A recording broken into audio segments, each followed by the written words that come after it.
Hello guys, good morning everyone. Welcome back to the channel. And ఈరోజు వచ్చేసి వైనాడ్ రైడ్కి అయితే start అవుతున్నాం ఈరోజు. సో ఆ రైడ్కి కావాల్సిన లగేజ్ అంతా అయితే ప్యాక్ చేసి పెట్టాను. ఇప్పటికే చాలా లేట్ అయింది. సో ఇదంతా బైక్కి అయితే మౌంట్ చేయాలి, లగేజ్ సెటప్ అంతా. సో ఈ లగేజ్ అంతా తీసుకెళ్ళి బైక్కి అయితే ప్యాకింగ్ చేద్దాం. చలో.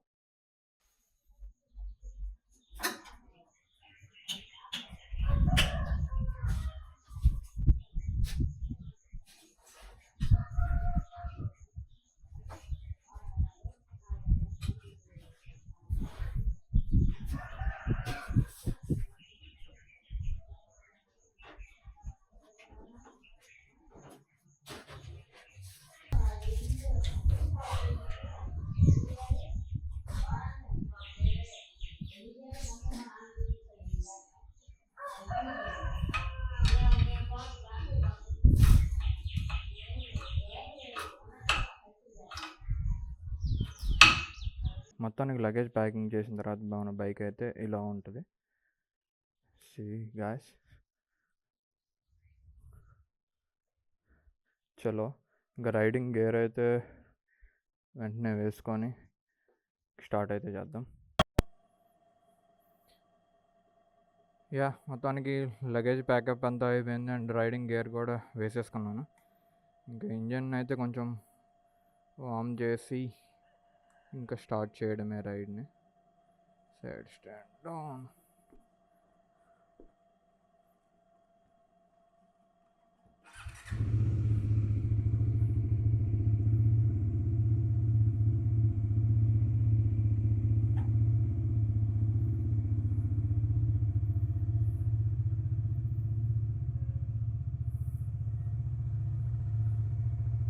అయితే వార్మ్ అయింది. సో చలో ఇంకా బైక్ అయితే తీద్దాము.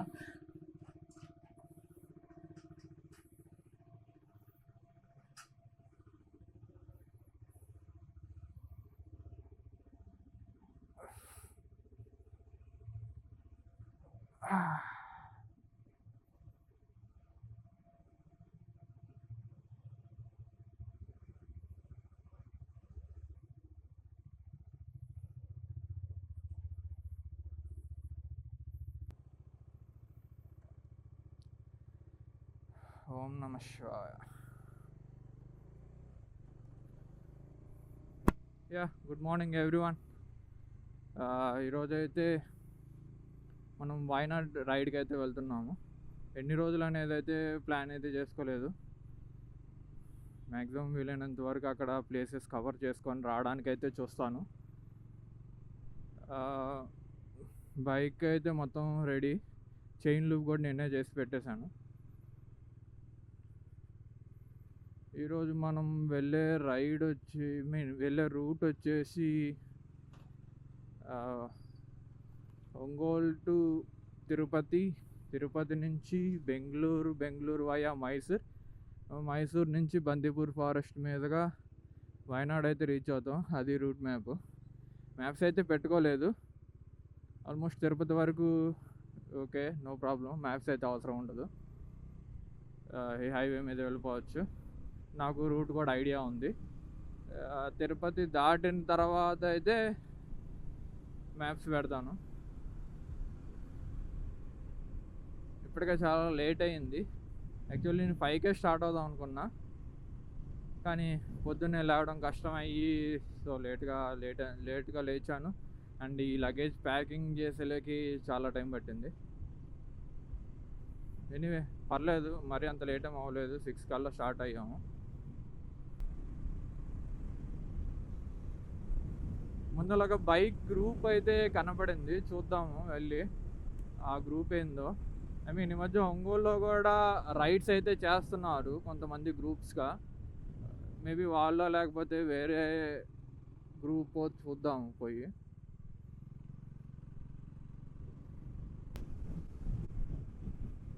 డామినార్ స్పీడ్ ఇది వచ్చేసి మన బైక్ ఎగ్జాక్ట్ రెప్లికా.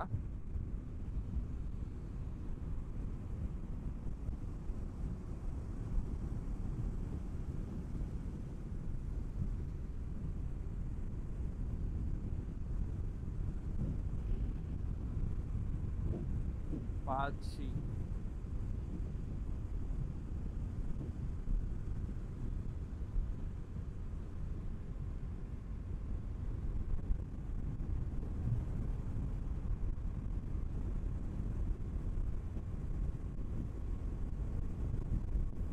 వాళ్ళు షూట్ చేసుకుంటుంటే మధ్యలో నేను ఫ్రీగా వెళ్ళి డిస్టర్బ్ అయితే చేస్తున్నాను.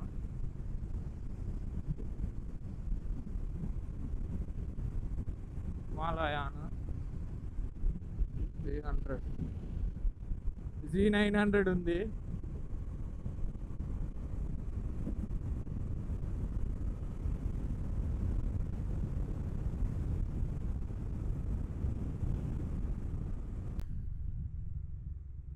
ఇక్కడ పెట్రోల్ అయితే కొట్టిద్దాము.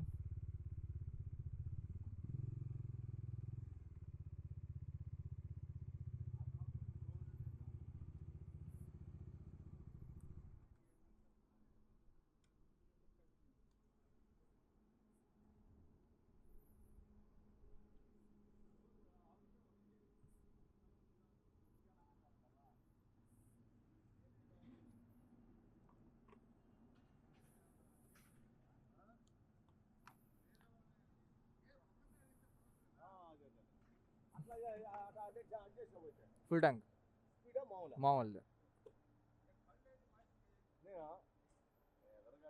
116 ఉంది లీటర్. స్పీడ్ అయితే 126 లీటర్.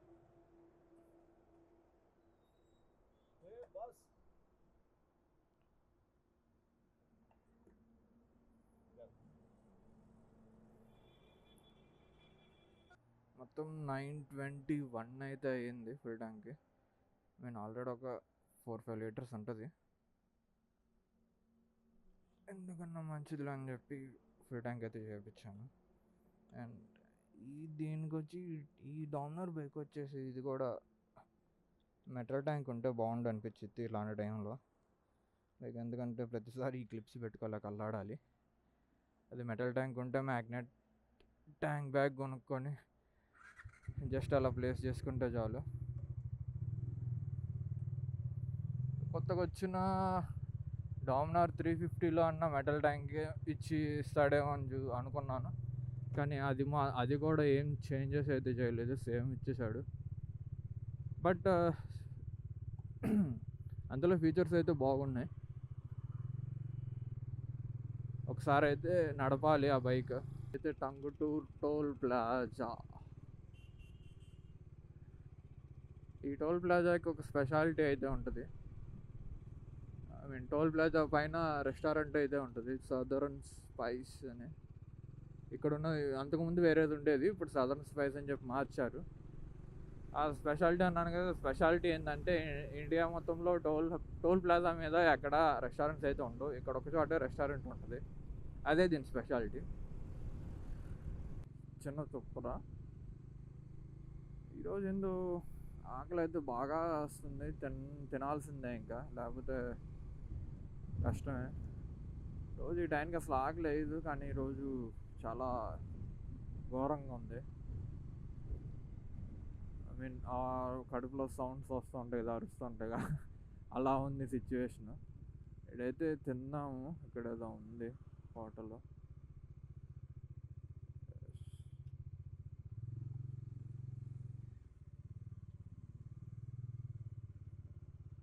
ఇక్కడికే ఎందుకు వచ్చానంటే లాస్ట్ టైం చెన్నై వెళ్ళేటప్పుడు ఇక్కడ తిన్నాను, టేస్ట్ అయితే నచ్చింది. అండ్ ప్రైసెస్ కూడా రీజనబుల్గా చాలా తక్కువనే అనిపించింది నాకైతే. సో అందుకని ఏడో తిందాం అని చెప్పి ఇక్కడ ఆగాను.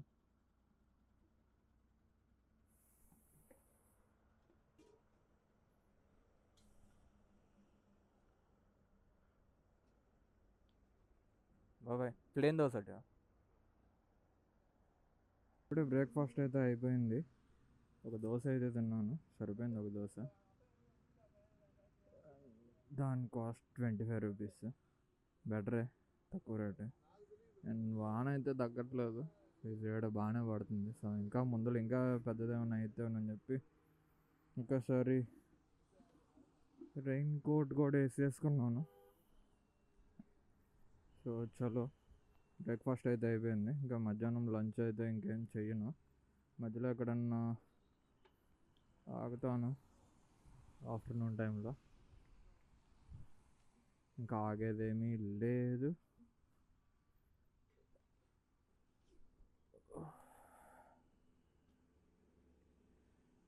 ఇక్కడ ఇందాకైతే తినేటప్పుడు ఒక ఫన్నీ కాన్వర్జేషన్ అయితే నడిచింది.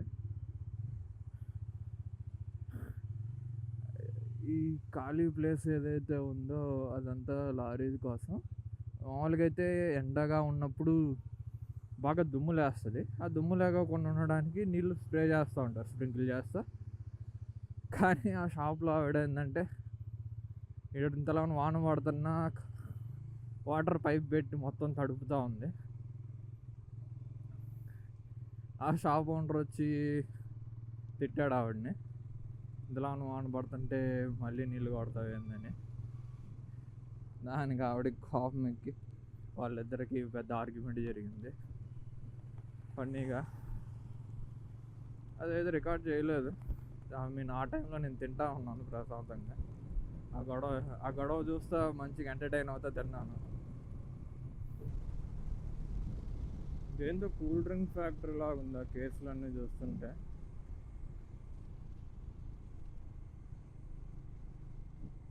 ఎస్, అదే కోకో కోలా. లోపలికి వెళ్తే ఫ్రీగా ఇస్తారా? ఫ్రీ శాంపిల్స్ అయితే ఇస్తారు అని నేను అనుకుంటున్నాను. ఎందుకంటే నేను కాలేజీలో ఉన్నప్పుడు మా కాలేజ్ దగ్గర ఇట్లాంటిది మ్యానుఫ్యాక్చరింగ్ యూనిట్ ఉండేది. మా కాలేజ్ దగ్గర ఇండస్ట్రియల్ విజిట్ కోసం అక్కడికి తీసుకెళ్లారు మమ్మల్ని. అక్కడ చాలానే స్టింగ్ ఉంది, 7up, నాకు సరిగ్గా అయితే గుర్తులేదు. స్టింగ్ అయితే ఖచ్చితంగా ఉంది. ఇండస్ట్రియల్ విజిట్ వెళ్ళి అంతా అయిపోయిన తర్వాత తాగడానికి అయితే ఫ్రీగా ఇచ్చారు. అవి లోపల అయితే తాగొచ్చు, అవి బయటకు అయితే తీసుకెళ్ళకూడదు. దొరికిందే సందని చెప్పి ఒక్కోడు 4-5 తాగేసాము అప్పుడు. కాకపోతే ఏంటంటే కూలింగ్ ఉండదు. అండ్ ఆల్సో అది టేస్ట్ కూడా డిఫరెంట్గా ఉంటుంది. మ్యానుఫ్యాక్చర్ చేసి ఆ బాటిల్లో ఫిల్ చేసిన వెంటనే అది మనకి ఇచ్చేస్తారు. ఆ టేస్ట్ డిఫరెంట్గా ఉంటుంది. అండ్ మనం బయట షాప్స్కి సప్లై చేసిన తర్వాత కొన్ని రోజులు స్టాక్ అనేది ఉంటుంది కదా, ఆ టేస్ట్ డిఫరెంట్గా ఉంటుంది. చాలా టేస్ట్ డిఫరెన్స్ ఉంటుంది. అక్కడ కూడా ఏమన్నా ఇస్తారేమో.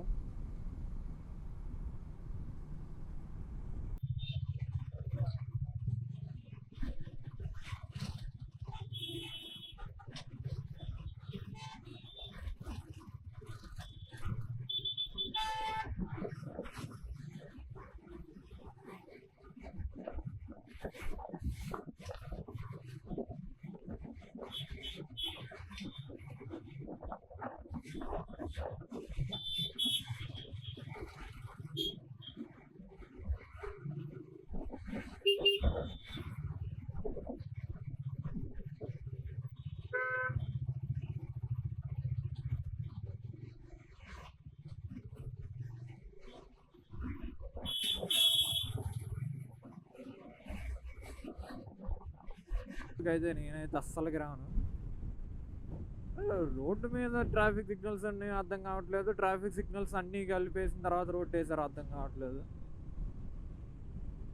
ఒకటి ఒకటి ఒకటి గ్రీన్ పడింది అనుకోని ముందు ఒక 100 meters ముందరికి వెళ్తే రెడ్ సిగ్నల్ ఉంటుంది. మరీ దారుణంగా ఉంది. ఇంకా ఆ సిగ్నల్స్ అన్నీ చూసి రాకపోట్టి ఒక సిగ్నల్ అయితే స్కిప్ చేశాను. రెడ్ పడగానే అంతనే వెళ్ళిపోయా. ఎదురు పోలీస్ ఉన్నాడు, ఆపాడు. అయిపోయింది, ఇంకా ఫైన్ వేస్తాడులే అనుకున్నా. సిగ్నల్ క్రాస్ చేసావు ఎన్ని అన్నాడు. ఇంకా ఒప్పుకున్నాను. చూశాను సార్ సిగ్నల్, రెడ్ సిగ్నల్ పడింది, అయినా క్రాస్ చేశాను, నాదే మిస్టేక్ అని ఒప్పుకున్నా. సరే ఓకే, ఇంకోసారి ఇట్లా రిపీట్ చేయొద్దు అని చెప్పేసి పంపించాడు. ఫైన్ కూడా ఏమి వేయలేదు, బతికిపోయా.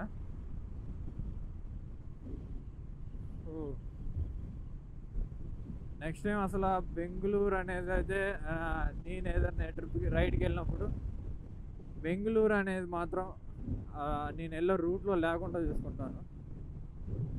నాకు అసలు ఎరుక్తి పుట్టింది నిజంగా. రోజు ఆఫీసులకి వెళ్ళే వాళ్ళే, మరి ఎట్ట పోతున్నారో కానీ దేవుళ్ళు.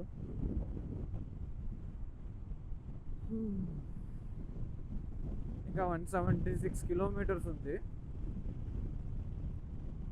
8:20 చూపిస్తుంది మ్యాప్స్లో టైము. వెళ్ళిపోవచ్చు, 5 కాబట్టి నో ప్రాబ్లం.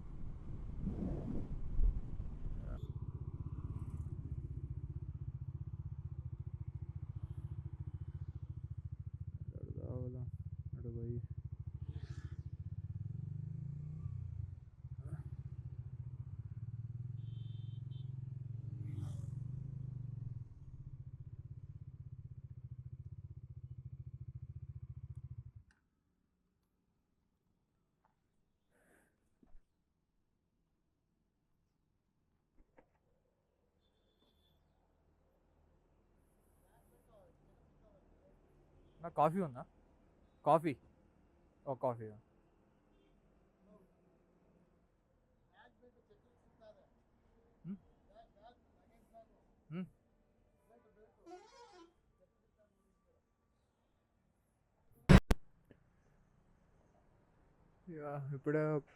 ఇప్పుడు కాఫీ అయితే తాగాము ఇక్కడ.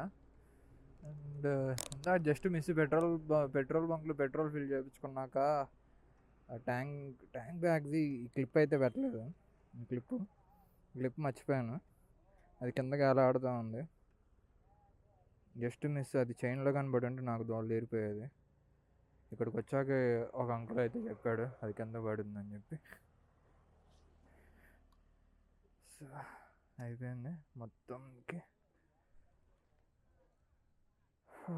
ఇప్పుడు రిలాక్స్డ్గా కొట్టేద్దాం. 114 కిలోమీటర్స్ అయితే ఉంది. ఇంకా సింపుల్గా వెళ్ళిపోవచ్చు, ఇబ్బంది ఏం లేదు. చలో